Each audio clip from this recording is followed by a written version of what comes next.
Evicted Red Hill residents say life is a daily struggle. Book Bilong Pikinini commemorates World Book Day. And UPNG lecturers give assurance to parents. This is National EMTV News with Helen Sayer. Good evening, this is Thursday's news. Thanks for your company. Since our story on the eviction at Red Hills in Port Moresby, a number of our viewers have asked about a student who was shown crying at the sight of his demolished home after returning from school on the day of the eviction. EMTV News visited his family today to see how they have been coping. For the grade 9 students and all the families at the eviction site, it has become a daily struggle.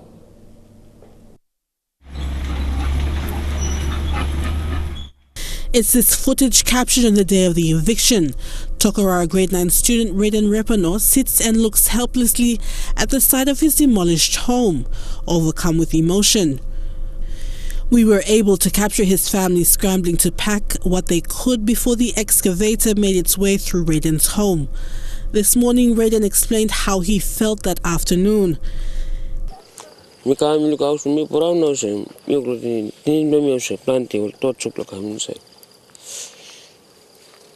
Na tamo kami sa tayo sen.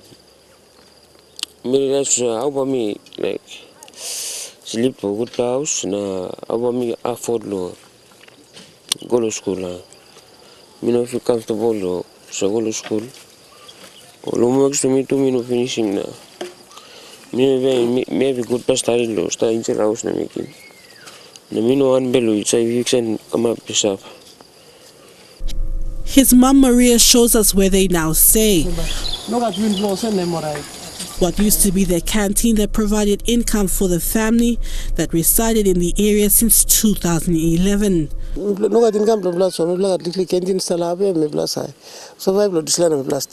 The emotional Raiden through his tears says he hopes they win the court battle and the family rebuilds their home.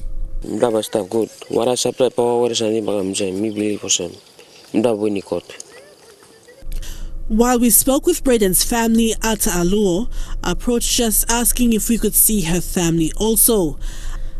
Ata's family was not as lucky as their homes and all their belongings were destroyed. But Ata's real concern was that she has a daughter in grade 12 and another at the Pacific Adventist University who now have no roof over their head. Mi no walk Mary, mi market Mary. Ro market ason mi kisinisa santin mi walkim. So gara finisane ogra santin lo me bagarap na now mi walk to siri parasite. Tupla pikinini ba siriplo one map na tupla ba okistari blo tupla. It's a story heard from many other families. The Alois family had been building their family home. Just when they had completed it, the excavator destroyed any hope of the family moving into their new home. Stop out na all Salimol house picture come where house lumino been stop and demolish. Stop lockdown.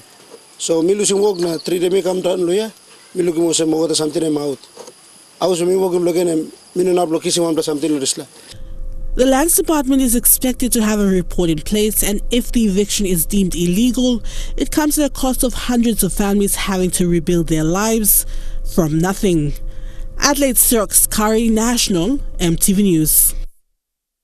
People from Kompiam Ambum electorate saw the launching of their rural housing scheme program by Prime Minister Peter O'Neill yesterday. The national government has committed 1 million kina on top of the 5 million kina District Services Improvement Program Fund budgeted by local MP John Pundari for the program. The housing scheme will see more people living in permanent houses by the end of 2022.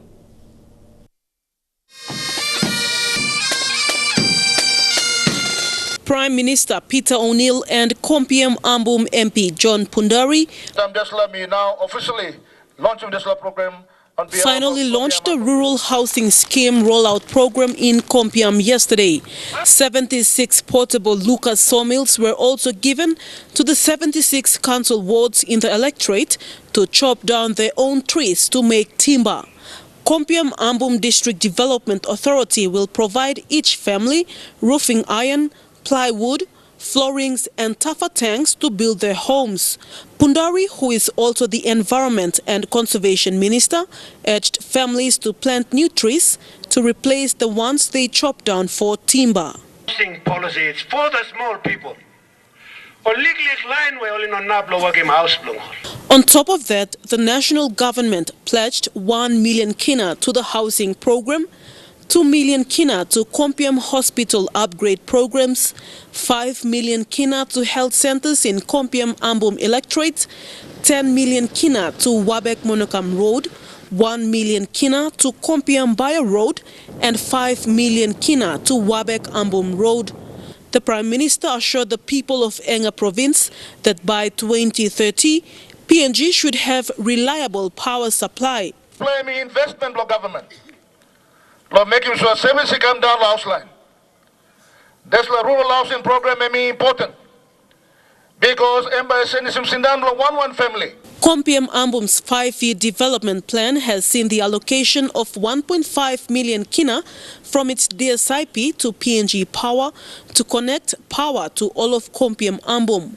Those who are living in the remotest parts of the electorate will be given solar power to use.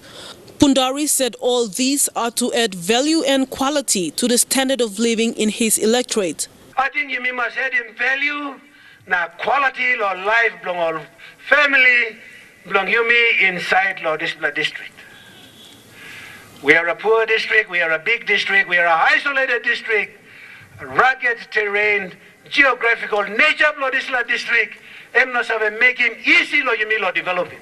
The houses that will be built has already been designed and materials given will be according to the basic 3-bedroom designed house. Enga Province, a volatile area in terms of tribal fights, will soon see people living in permanent houses so they can appreciate other people's properties and not burn down houses at tribal fights.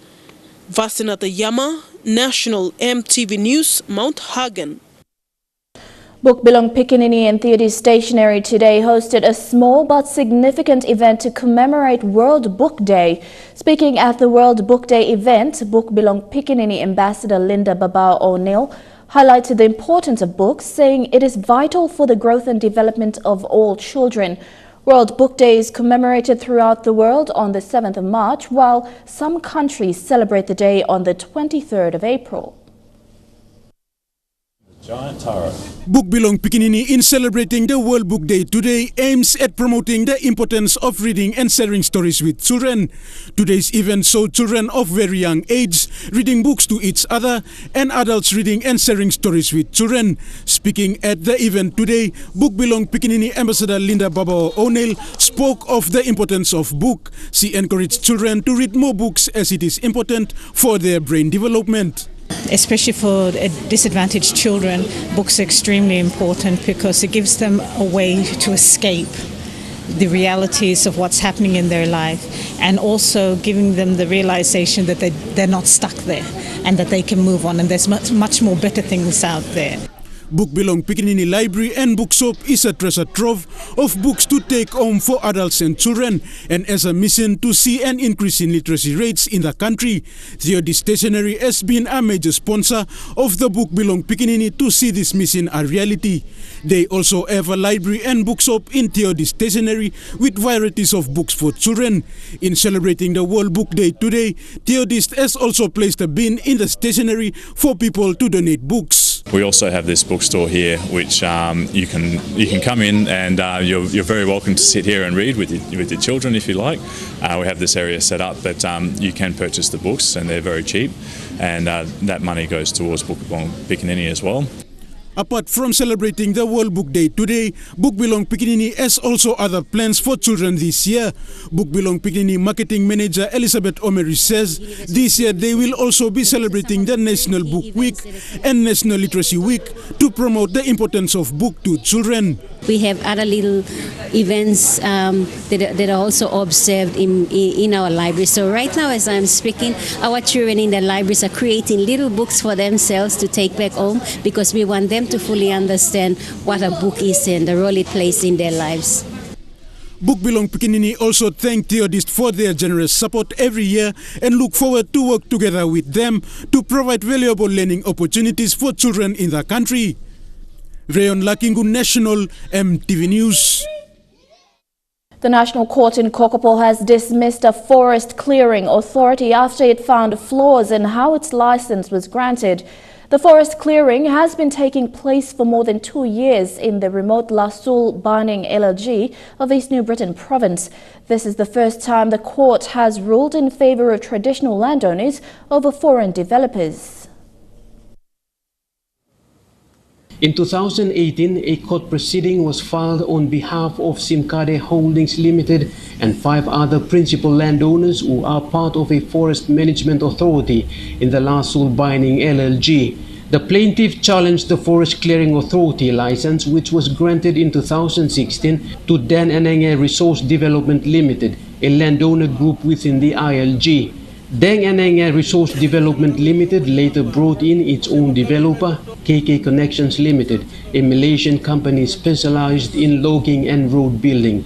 The court found out that proper procedures weren't followed when the license was issued. Following the recent decision, the license has been nullified. For more than 2 years, a significant portion of forest have been logged. Following the court decision, the landowners are entitled to claim compensation from what they described as devastating. The East New Britain Governor Nakikus Konga on numerous occasions has warned landowning clans in remote parts of the province to follow proper procedures when bringing in foreign developers onto their land. So I appeal to them, if they have any problem, they come and sit down with us, on land grabbing especially. Similar instances are happening in other parts of the country where landowners are subjected to exploitation. The Forest Clearing Authority has been viewed as the poor cousin of the controversial SABL. In recent years, land has become a commodity that has provided an opportunity for landowners to put it on market. But bringing in developers to develop it also brings challenges when rules are not followed. For many landowning groups, they are not always happy when only a minority of people are benefiting while the majority suffer, and over time they become angry. Edwin Fidelis, National EMTV News, Kokopo. Residents of Morata 2 in Port Moresby want proper water and sewage system be built for the community. Speaking to EMTV, they say for years using pit toilets and walking around the city to access clean, safe water has been a practice. They say authorities should consider their plight as water is essential to their daily chores. For more than 15 years, communities in Morata 2 have been walking to other parts of the city to fetch water. They say the government and local member of parliament have neglected them for too long. They want a proper water and sewage system for the residents. True, mi plakisin safa enough. Esaranista, kamanista, vote, me pami presa voting too. Why on earth look back of you Morata? According to some of the residents, on numerous occasions, only talks between development agencies have watered down for unknown reasons. Living conditions have been an issue for this particular Morata community. For some households, students attend school when there is water available for use. Some blabs only use pit toilet, but some blab use safety. So lot Islam have main problem on the water. Lot side blawasses too. All beginning now all no go school because of water. People are digging pit, which is not healthy. People are looking at some plant is sick too, so stop because on this kind toilets right. Countless efforts by community leaders to bring this matter to the office of the Moresby Northwest MP Semekra Morata have been turned down. Most say this part of the city is lacking proper water sewage system. We plan to salim lo sab na lo parliament. You must say one kind problem come up play you salim or workman lo check him na look him. While most call for better clean water for residents, illegal water connections in and around Morata is becoming a concern for water utility at Ranu. The water company is working around the clock to crack down on residents illegally connecting to the main water system. So illegal water problem and me looking more illegal connection upset and water say pressure down or some people problem. So time people complain or land said or human or presidents and people like him please now. Ranu mas illegal connection again wara professional mi baka mi ora because mainly mi bla housing commission mi bla right looks wara. Jack Lapava Junior, National EMTV News. The Independent Consumer and Competition Commission has announced new retail fuel prices for this month. From tomorrow, motorists will have to dig deeper into their pockets, with prices for petrol, diesel and kerosene all seeing increases. As of tomorrow in Port Moresby, petrol prices will increase by 12.16 toya per litre to 3 kina 35 toya per litre. Diesel increases by 16.41 toya per litre to 3 kina 24 per litre, and kerosene increases by 14.04 toya per litre to 2 kina 96 toya per litre. For outside centres, prices will increase as follows. Petrol prices will increase by 12.16 toya per litre. Diesel prices increase by 16.41 toya per litre, and kerosene prices will increase by 14.04 toya per litre. According to the ICCC, increase in the retail prices for the three petroleum products is mainly attributed to the decrease in import parity prices for March, which is a result of continued production cuts by OPEC and Russia. The new prices come into effect tomorrow. You're with Thursday's news. We have more of today's other stories when we come back from this break.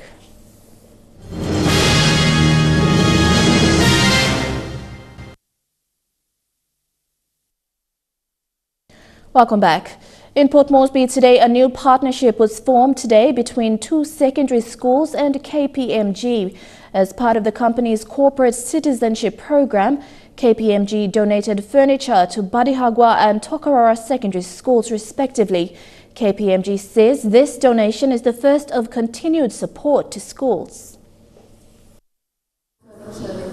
Two separate donations of furniture were made by KPMG to Badihagwa Secondary and Tokarara Secondary. The first batch, 10 filing cabinets given to Badihagwa Secondary School. The second, donations to Tokarara Secondary School. These filing cabinets will be used in the school administration block. KPMG partner Herbert Maguma addressed the students of Tokarara Secondary, saying KPMG aims to inspire confidence and empower change in students. And indeed, knowledge is power. In particular, the education that you're learning at this magnificent school. Knowledge and education go hand in hand. They will open doors for you that you had never dreamed of. A happy principal for Tokarara Secondary extend his gratitude to KPMG for the donation to his school. It's not every day that we get kind gestures like this, so I want all of us to appreciate what this particular company is doing for us. This small gift will go a long way towards helping us. Patricia Chiamo, National EMTV News.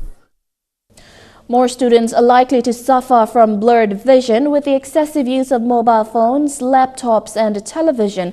That's according to Lay International Hospital's Chief Medical Officer Dr. Balachandra Kenny. Because of this, the hospital has started free screening and awareness for students in Lay, starting with Busu Secondary School last week. Whilst not all students participated, about 50 of the students screened were identified to have blurred vision. The Lay International Hospital conducted eye screening for students at the Busu Secondary School for 3 days. LIH optometrist Kevin Lennox said most of the students they have screened have refractive errors or blurred vision. Those problems they develop, some have been, their parents having that problem, so the students, the kids also have to have that. But some they are born premature, they also can introduce those refractive errors and like that. The awareness and free eye checks that have been conducted are part of the LIH corporate and social responsibility. Busu Secondary School is the first school they visited, with hopes to extend the program to other schools as well. And this program, eye care program, we are trying to give awareness by checking their eyesight, the short or long sight, and then bringing out any other complication. Most of the time, even children won't know to tell them that I have a problem. According to school principal George Noble, it is the first time eye checks have been conducted at the school.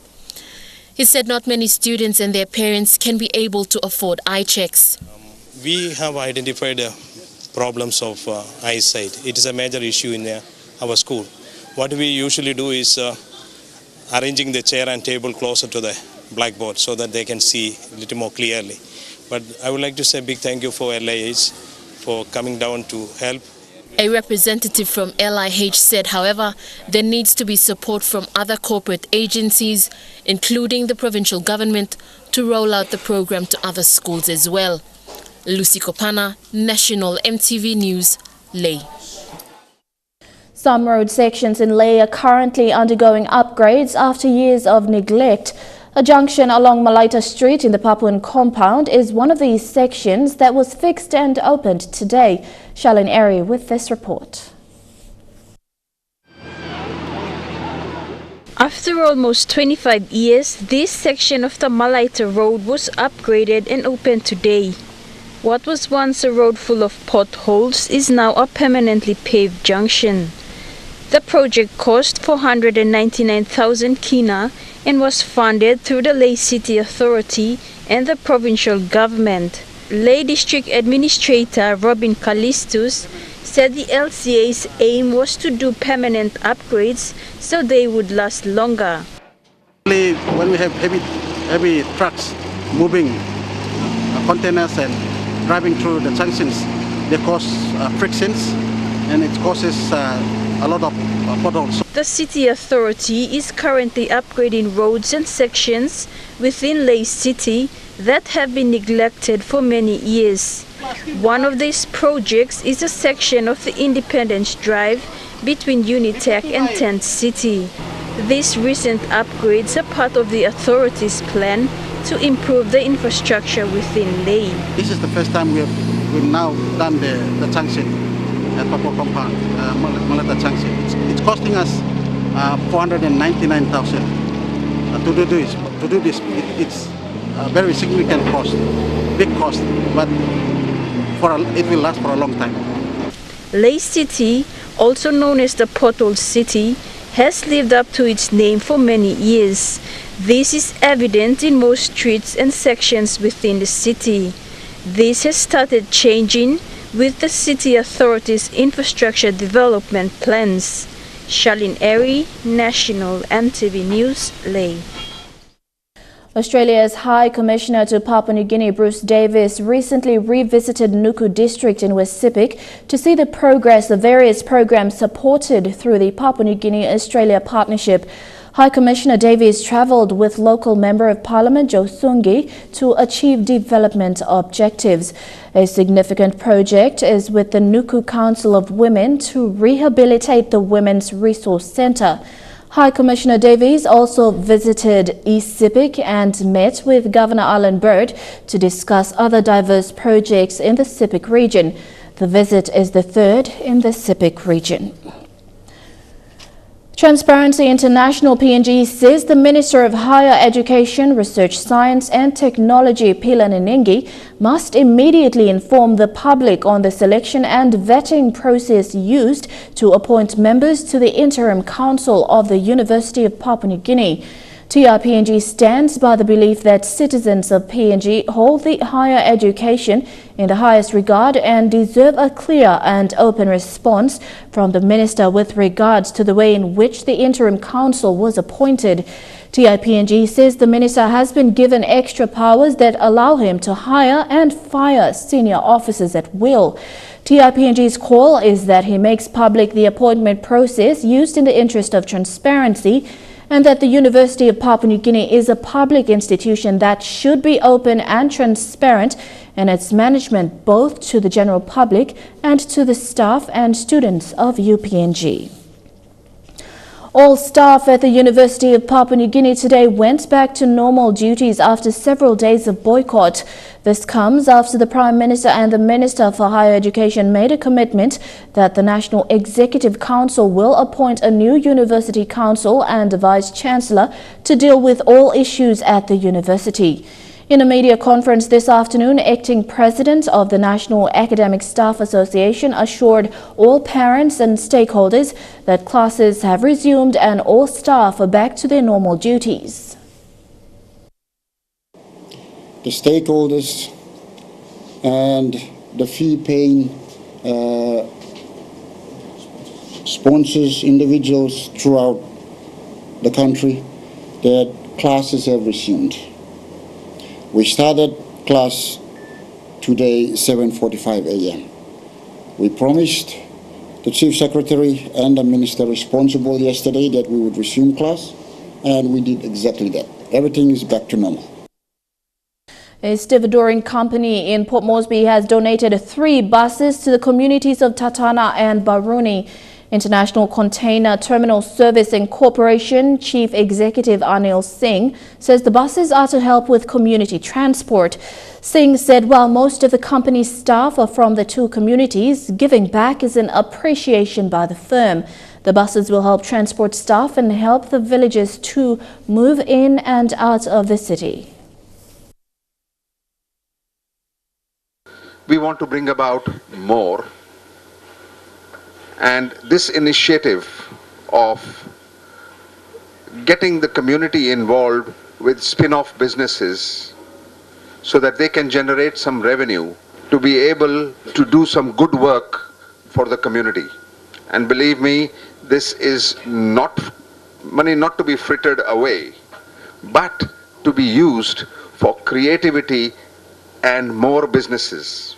Now, this is what I call sustainable development of the communities. You can go and waste that money, or you can spend it wisely to bring about more business so that the entire community benefits instead of a few. And that is the whole objective here. Not a few, all. This is National EMTV News. Coming up next, stories making headlines overseas.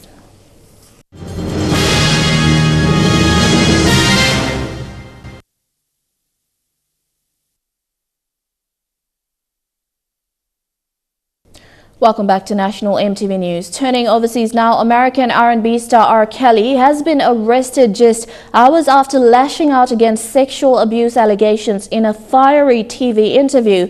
The Grammy Award winner pleaded not guilty to multiple charges, some relating to underage teenagers.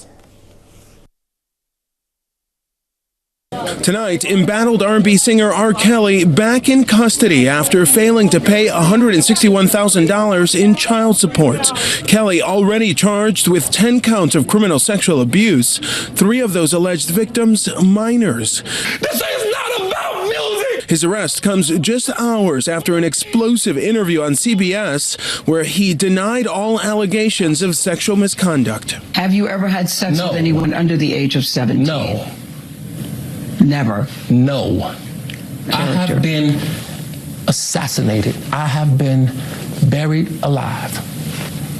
But I'm alive. Kelly firing back for the first time since he was charged in the wake of that Lifetime docuseries painting a picture of an abusive man who holds women captive. How stupid would it be for R. Kelly, with all I've been through in my way past, to hold somebody, let alone 4, 5, 6, 50, you said. How stupid would I be to do that? I didn't say you were holding... That's stupid, guys. Is this camera on me? Yes, it's on. That's stupid. Use your common sense. The singer growing agitated, looking directly to the camera. I didn't do this stuff. This is not me. I'm fighting for my life. Y'all killing me with this. I gave y'all 30 years of my career. Robert. 30 years of my career. Y'all trying to kill me. You're killing me, man. Kelly's publicist stepping in, putting his hand on him, pausing the interview. This doesn't even make sense.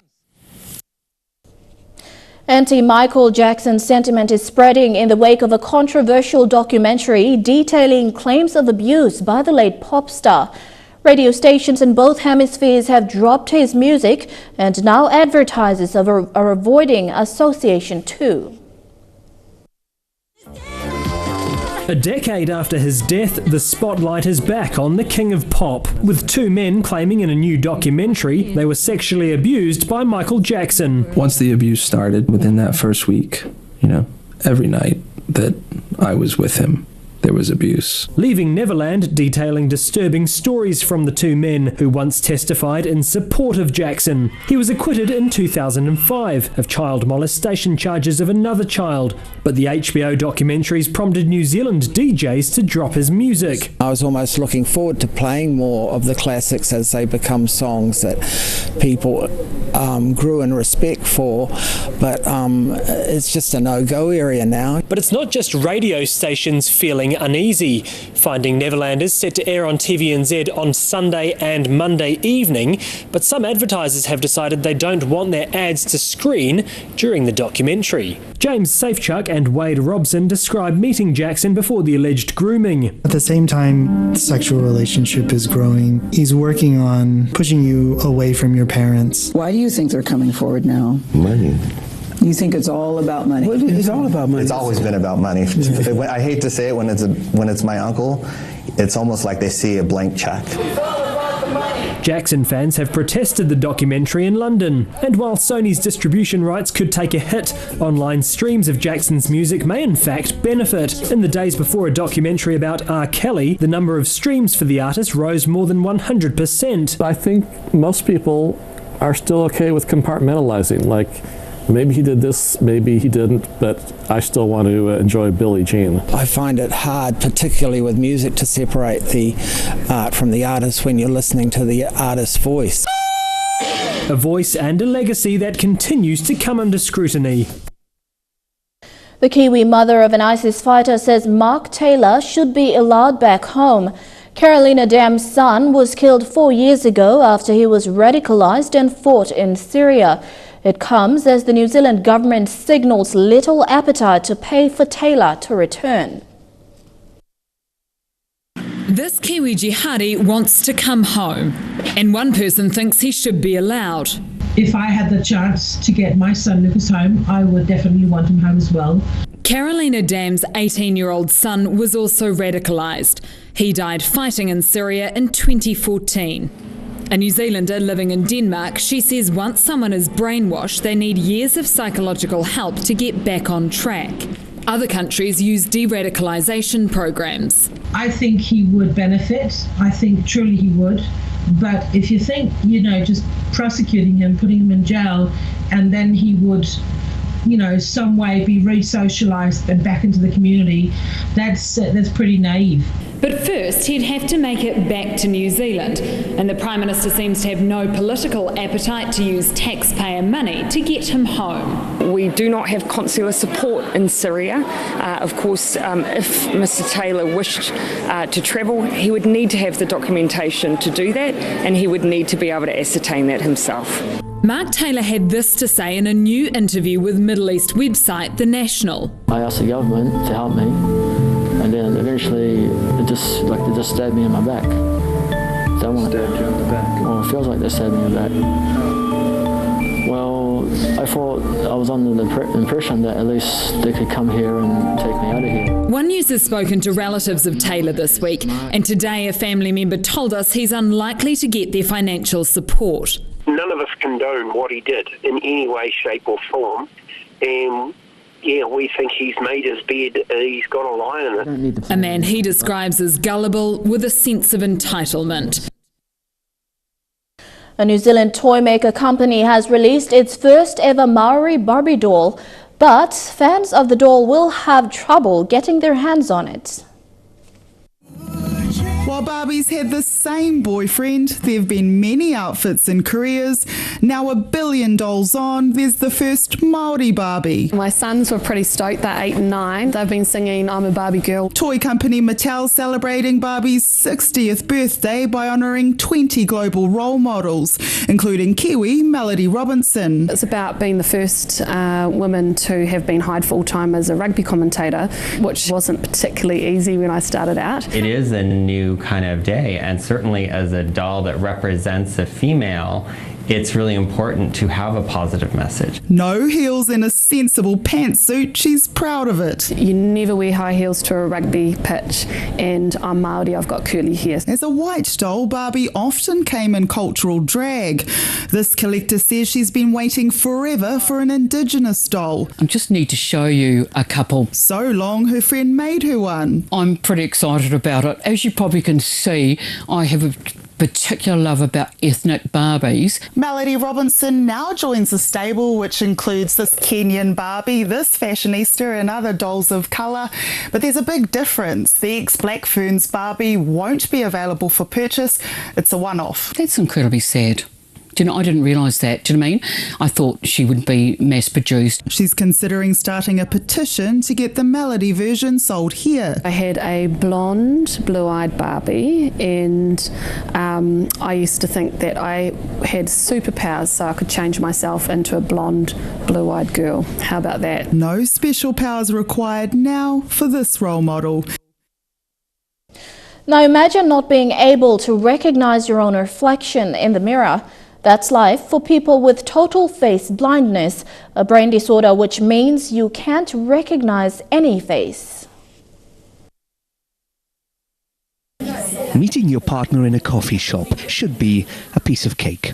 But for Boo James, it can be a challenge. She has face blindness, a condition which means she can't recognize people's faces, friends, family, even her own reflection. I've definitely been on a bus having someone waving at me, not knowing who it was, and then later discovering that was possibly my mother. And what's even more extraordinary is that Boo only discovered she had the condition in her 40s. Thinking that I actually didn't like other people. It's difficult to describe how those with the condition see faces. I see component parts of a face. I can see there's a nose, I can see there are eyes and a mouth and ears and various features, but it's very difficult for my brain to hold them all together as the image of a face. So if I showed you this person? No idea at all. Can you tell me what maybe you're picking out there? Well, I can see he's an older gentleman. We've got the lines around the eyes. I feel the eyebrows ought to be distinctive. Perhaps they are to other people. If I told you this was Donald Trump? Oh, really? So that's what he looks like. And now researchers in Wales are looking to learn more about prosopagnosia, its official title. Scientists at Swansea University are looking for people who think they may have the condition to take part in new research. If we can really kind of work out exactly which part of the brain is going wrong, then we can start to look at remediation of this problem. For Boo, there's no real treatment for her condition at the moment. But she hopes better awareness of face blindness could make something as simple as a walk in a busy park a little less daunting. In the news ahead, some sporting updates in Trukai Sports. Stay tuned.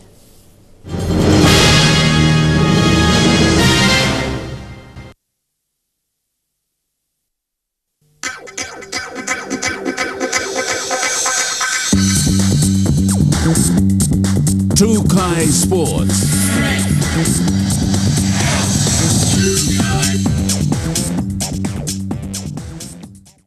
Welcome to Trukai Sports. The 2019 Fun Run auction will be held tonight at the Stanley Hotel in Port Moresby. This year's auction will see one of North Queensland Cowboys' greatest player, Jonathan Thurston, present at the event. Lay had the Fun Run auction last night, selling 21,100 t-shirts, totaling 211,000 kina. This is more than what the PNG Olympic Committee had expected. So we're hoping that we will accept this here in Port Moresby, and there shouldn't be any excuse for Port Moresby. There's a bigger corporate base here, and we're hoping that we can raise a lot more tonight. The presence of Cowboys great Jonathan Thurston has also boosted the sale of t-shirts. This is the 20th year Trukai has partnered with PNG OC, raising funds through the Fun Run to support Team PNG athletes. Very successful in terms of the business houses' support in purchasing t-shirts, which is the mechanism on how we raise 500,000 kina for the Papua New Guinea Olympic Committee on an annual basis through this event. I'm pleased to say that it's something like about a 25% increase in the number of shirts sold in Lae last night, just over 21,000. The North Queensland Cowboys' visit to PNG for the auction has been made possible through Trukai.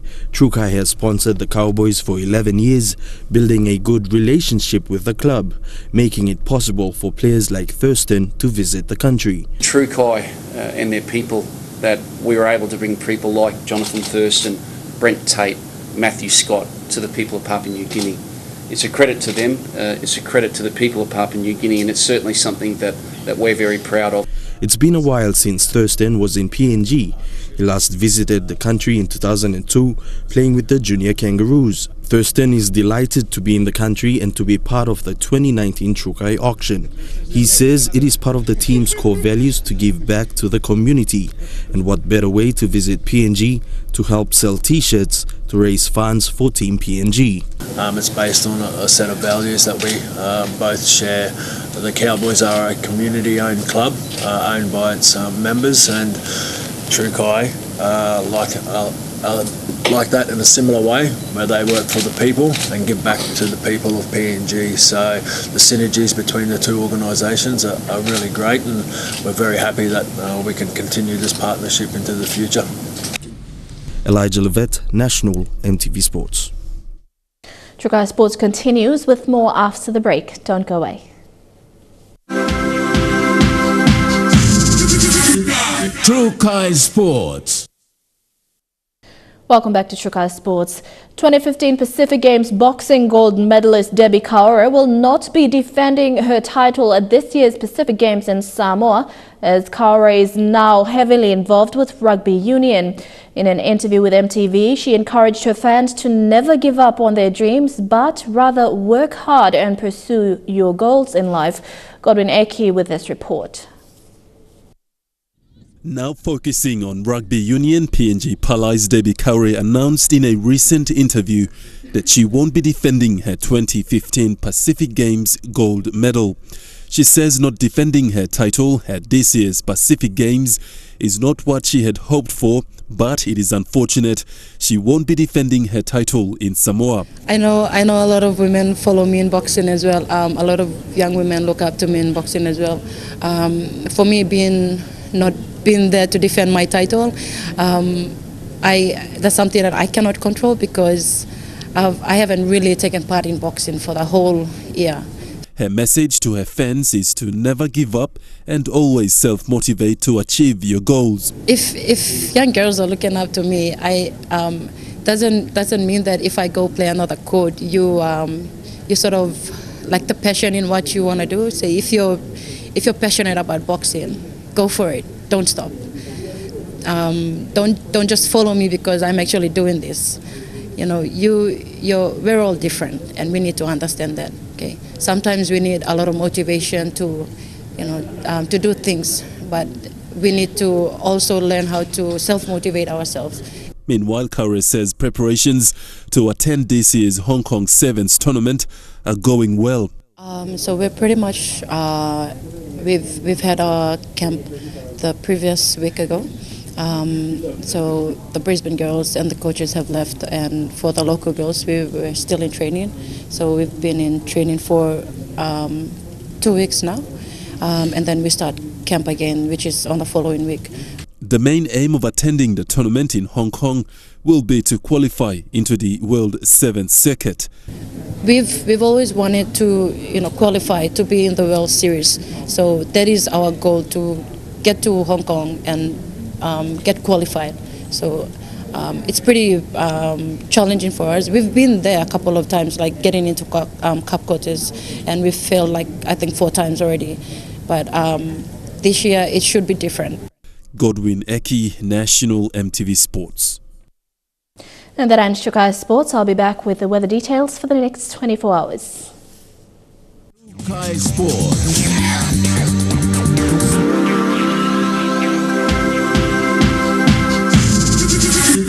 Trukai Sports. The weather details were proudly brought to you by Dulux, celebrating 50 years in PNG and the only paint made in PNG.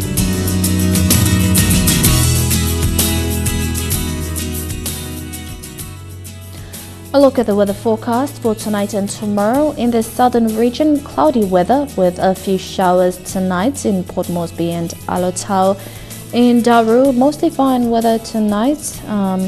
Occasional rain showers with possible thunderstorms expected in Popondetta tonight. And in Kerema, a few rain showers tonight.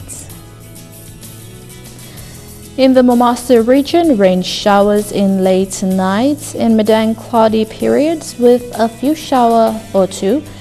In Wewak and Vanimo, cloudy periods with a few showers tonight. In the New Guinea Islands region, occasional showers with thunderstorms in Loringa and Kavieng. Occasional rain showers in Kokopo, Rabaul and Kimbe, and cloudy with a few showers tonight in Buka. And in the Highlands region, some showers right across the region, then morning fog in Mount Hagen, Goroka, Kundiawa, Mendi and Wabeg.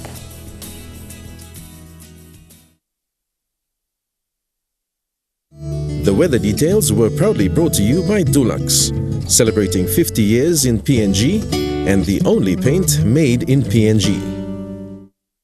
And that's been the news, sport and weather for today, 7th of March 2019.